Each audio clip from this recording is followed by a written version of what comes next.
سال کے 10 مہینوں میں یہ ایکسپورٹ 3.1 ارب ڈالر تک پہنچ گئی، جو پچھلے سال کی نسبت 21.2% زیادہ ہے۔ یہ نمایاں اضافہ حکومتی پالیسی کے نتیجے میں ہوا۔ اگلے مالی سال میں بھی اس شعبے میں ترقی کا سفر جاری رکھا جائے گا۔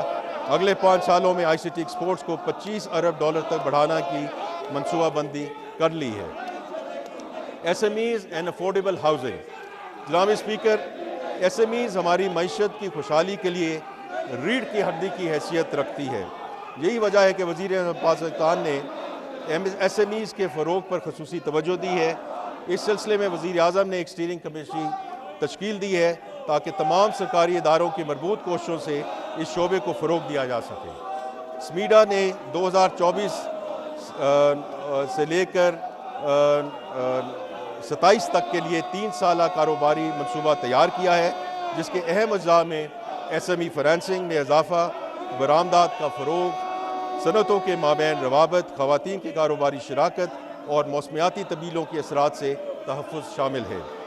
ایک بڑی کامیابی S M E risk coverage scheme ہے، جس کے تحت مئی 2025 تک 95,000 سے زیادہ ایس ایم ایز کو 311 ارب سے زیادہ زائد کی مالی معاونت فراہم کی گئی۔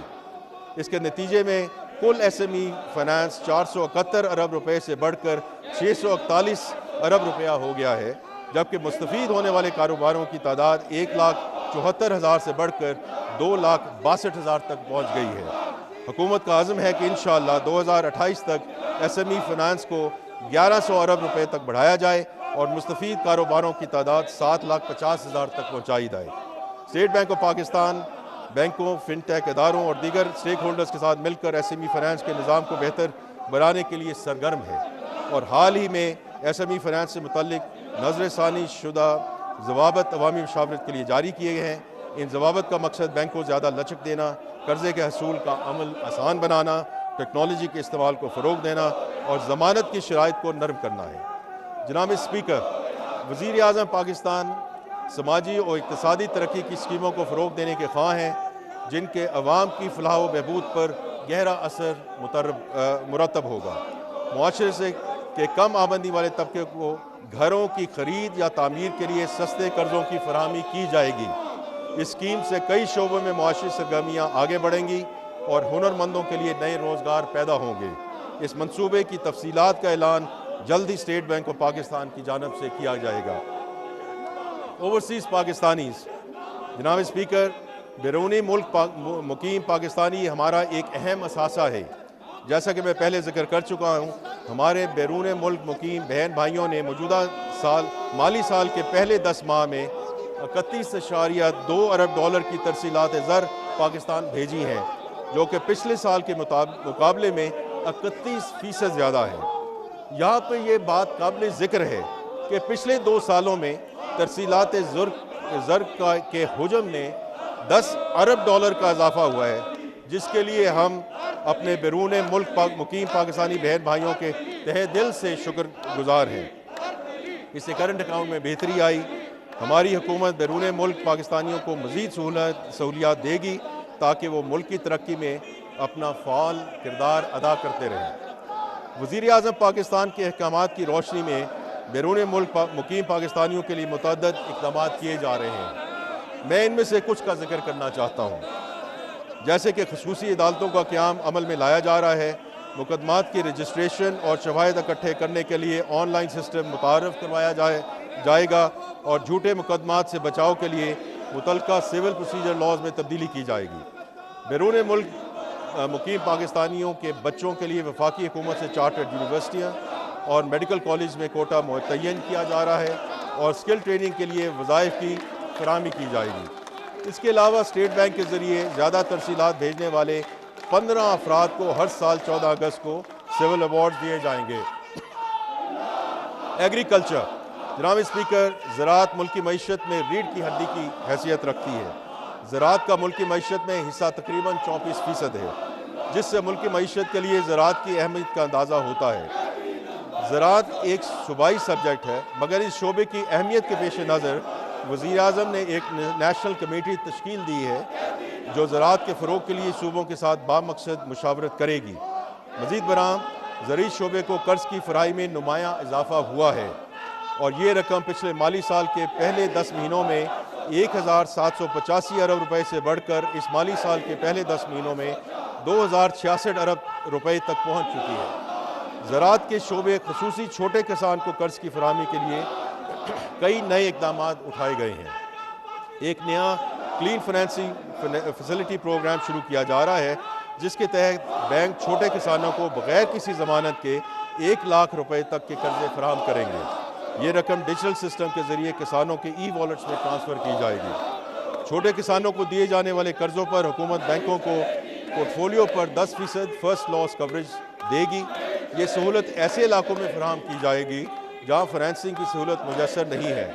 اسکیم 7 لاکھ کسان فائدہ اٹھائیں گے۔ حکومت پاکستان نے بیج کے شعبے کی بہتری کے لیے اہم اقدامات کیے ہیں، جن میں national seed development and regulatory authority کا قیام شامل ہے، تاکہ معیاری موسمیاتی تبدیلیوں کے مطابق بیجوں کی فراہمی یقینی بنائی جا سکے گی۔ وزارت قومی غذائی تحفظ و تحقیق نے بیج کے نظام کو ڈیجیٹل بنیادوں پر منظم کرنے کا عمل شروع کیا ہے، جس میں کمپنی رجسٹریشن، تجدید، بیج کی تصدیق، نگرانی اور نفاذ شامل ہیں۔ نجی شعبے کی تحقیق اور سرمایہ کاری کے فروغ کے لیے بھی اقدامات کیے جا رہے ہیں۔ نیشنل سیڈ پالیسی 2025 اور national agriculture bio technology policy 2025 منظوری کے آخری مراحل میں ہیں، جبکہ پلانٹ بریڈر رائٹس ایکٹ کو بھی ترجیح دی جا رہی ہے تاکہ اختراع کی حفاظت اور تحقیق و ترقی کو فروغ دیا جا سکے۔ کپاس کی فصل کی بحالی کے لیے بھی مربوط کوششیں کی گئی ہیں، جو پاکستان کی معیشت اور ٹیکسٹائل صنعت کا ستون ہے۔ اگرچہ حالیہ برسوں میں کپاس کی پیداوار میں کمی ہوئی، تاہم 2023 میں مثبت پیش رفت دیکھنے میں آئی اور 2024 میں حکومتی کوششوں کے باوجود موسمی مسائل کے باعث پیداوار متاثر ہوئی۔ حکومت ہر ممکن کوشش کرے گی کہ کپاس کی کاشت کے اعتماد کو بحال کیا جا سکے۔ ایگریکلچر کے حوالے سے ترقیاتی بجٹ میں شامل منصوبوں کی تفصیل میں آگے چل کر بیان کروں گا۔ Special investment facilitation council SIFC نے پاکستان میں سرمایہ کاری کے فروغ اور کاروباری ماحول کو بہتر بنانے کے لیے ایک مرکزی پلیٹ فارم کے طور پر نمایاں مقام حاصل کیا ہے۔ اس کونسل کے تحت توانائی، معدنیات، زرعی کاروبار، IT، فن ٹیک، انفراسٹرکچر، افرادی قوت کی ترقی اور سیاحت سمیت مختلف شعبوں میں 100 سے زائد اسٹریٹجک گرین فیلڈ اور براؤن فیلڈ منصوبوں کو تیز رفتاری سے آگے بڑھایا گیا، جس کے نتیجے میں مالی سال 2024-25 میں براہ راست غیر ملکی سرمایہ کاروں میں نمایاں اضافہ ہوا۔ نجکاری اور پبلک پرائیویٹ پارٹنرشپ اور نجی شعبے کے فروغ میں بھی SIFC نے اہم کردار کیا۔ بین الصوبائی اور بین الوزارتی روابط میں بہتری اور غیر ضروری ضابطہ جاتی رکاوٹوں کے خاتمے کے باعث SIFC نے سرمایہ کاروں کا اعتماد بحال کیا، نقل و حمل اور لاجسٹک کا نظام بہتر بنایا اور مالی سال 2025-26 کے لیے برآمدات پر مبنی صنعتی ترقی کے ایجنڈے کی مضبوط بنیاد رکھی۔ جناب اسپیکر، یہ بجٹ ایک کمپیٹیٹیو اکانومی کے لیے ترتیب دی گئی حکمت عملی کا آغاز ہے، جو برآمدات کو بڑھائے گی، زر مبادلہ کے ذخائر میں اضافہ کرے گی تاکہ ادائیگیوں میں عدم توازن سے بچا جا سکے اور ساتھ ہی ساتھ اکنامک پروڈکٹیوٹی کو فروغ دیا جا سکے۔ مختصراً ہمارے بجٹ کی حکمت عملی یہ ہے کہ ہم بنیادی تبدیلیاں لا کر معیشت کے DNA کو تبدیل کریں۔ جناب اسپیکر، اب میں مالی سال 2025-26 کے بجٹ کے اہم خدوخال پیش کرتا ہوں۔ مالی سال 2025-26 کے لیے اقتصادی ترقی کی شرح 4.2% رہنے کا امکان ہے۔ افراط زر کی اوسط شرح 7.5% متوقع ہے۔